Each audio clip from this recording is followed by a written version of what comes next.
အားလုံးမင်္ဂလာပါ Simply မှာကြိုဆိုလိုက်ပါတယ်ကျွန်တော်ဒီနေ့တော့မိမိရဲ့ laptop မှာရှိတဲ့ battery cycle ကောက်တွေကိုဘယ်လိုမျိုးတွက်ချက်ရလဲနောက်ပြီး battery health ဘယ်လောက်ကျန်သေးလဲဘယ်လိုစစ်ရလဲဆိုတဲ့ဟာတွေကိုကျွန်တော်ပြောပြပေးမှာဖြစ်ပါတယ် Okay ဘာမို့ပထမဆုံးအနေနဲ့ကျွန်တော်တို့မိမိ laptop မှာရှိတဲ့ Windows key နဲ့ R နဲ့တွဲနှိပ်ပြီးရင်ကျွန်တော် CMD လို့ရိုက်ထည့်လိုက်မယ်ရိုက်ထည့်ပြီးရင် Enter ခောက်လိုက်မယ်เนาะအဲဆိုရင်ကျွန်တော်တို့ command prompt လေးထွက်လာပြီထွက်လာတဲ့အချိန်မှာကျွန်တော်တို့ဘာရိုက်မလဲဆိုတော့POWERCFG space bar တစ်ချက်ချမယ် select BATTERY REPORT battery report power CFG space bar ချ select battery report အဲ့ဒါရိုက်ထည့်ပြီးကျွန်တော် enter ခေါက်လိုက် enter ခေါက်ပြီးကျွန်တော်တို့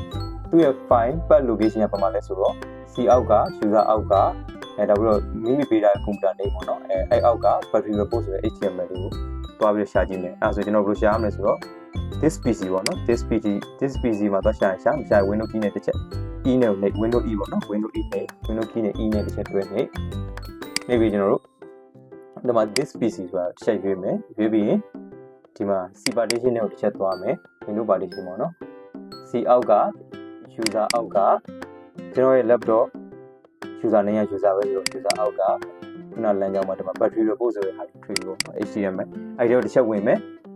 ဝင်ပြီးကျွန်တော်တို့ဒီမှာကျွန်တော်တို့ဟိုဟာ battery cycle ကောက်အောင်ဘယ်လောက်ရှိလဲဆို469ဖြစ်ပြီနောက်ပြီးတော့ကျွန်တော် design capacity က59,000 fully check ဆိုရင်39,090ပေါ့နော်အဲ့တော့ကကျွန်တော်တို့ percentage ကကြောက်ဘယ်လိုတွက်မလဲဆိုတော့ percentage တွက်မယ်ဆိုရင် calculator အရင်ဆုံးဖွင့်မယ်ပေါ့နော်အဲ့တော့ကျွန်တော်တို့ calculator ဖွင့်မယ်ဆို Windows key တစ်ချက်နှိပ်မယ် CALC နောက်ပြီး enter ခေါက်ပြီးမယ်ခေါက်ပြီးကျွန်တော် calculator ရပြီပေါ့နော်ရပြီဆိုရင်ကျွန်တော်တို့ design capacity ကသူ့မူလရှိရဲ့59,000ပေါ့နော်အဲ့တော့ကျွန်တော်တို့ fully check က39,090ပဲရှိတော့တယ်အဲ့တော့370770ကိုတည်ပြီးတော့ကျွန်တော်တို့ design capacity နဲ့စားမယ်ပေါ့နော်59,000စားလိုက်မယ်ဆိုရင်ကျွန်တော်တို့စားပြီးရင်ကျွန်တော်100နဲ့မြှောက်မယ်100အဲ့ဆိုကျွန်တော်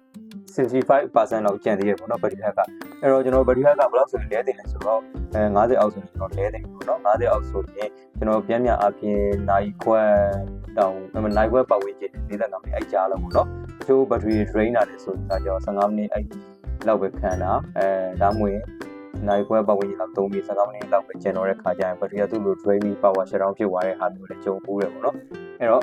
ဒီနေ့ပြရပေးတဲ့ဟာလေးကတော့ကျွန်တော် laptop battery health ဘယ်လိုစစ်လဲနောက်ပြီးမိမိရဲ့ battery cycle ကောင်းဘယ်လောက်ကျန်သေးလဲဆိုတဲ့ဟာပြောပြပေးပါဖြစ်ပါတယ်နောက်ထပ်ဒီထက်ပိုပြီးတော့အသုံးဝင်မဲ့ computer tips and trick video လေးကိုဆက်လိုက်ဒီမျိုးတော့ဖြစ်တဲ့အတွက်ကျွန်တော်ရဲ့ account လေးကို like and follow လုပ်ပေးဖို့မမေ့ပါနဲ့အားလုံးကျေးဇူးအများကြီးတင်ပါတယ်နောက်တဲ့ video တွေမှာပြန်လည်ဆုံတွေ့ကြမယ်